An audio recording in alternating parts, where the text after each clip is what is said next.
একা থাকলে ঘুম থেকে উঠেই আমার মাথায় যেটা চিন্তা আসে সেটা হলো লাঞ্চে কী খাওয়া যায়। তো চলো প্রিপারেশন করে নিই। প্রথমেই মুগ আর মসুরির ডাল একসাথে মিশিয়ে ভালো করে ধুয়ে প্রেশার কুকারে জল, হলুদ আর নুন দিয়ে সেদ্ধ করে নিচ্ছি।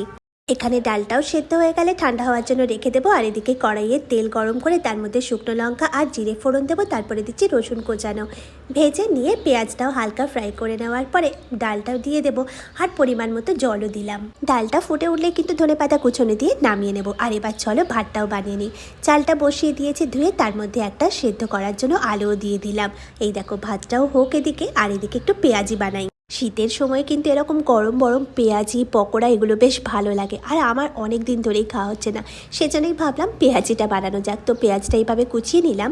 আর এদিকে ধনেপাতা, কাঁচা লঙ্কা, সাথে পরিমাণ মতো বেসন, নুন, হলুদ সবগুলো একসাথে মাখিয়ে তেলে ভেজে নেব। গরম পেঁয়াজগুলো ভাজা হয়ে গেল, তুলে রাখলাম। আর এই হলো আমার আজকের লাঞ্চ।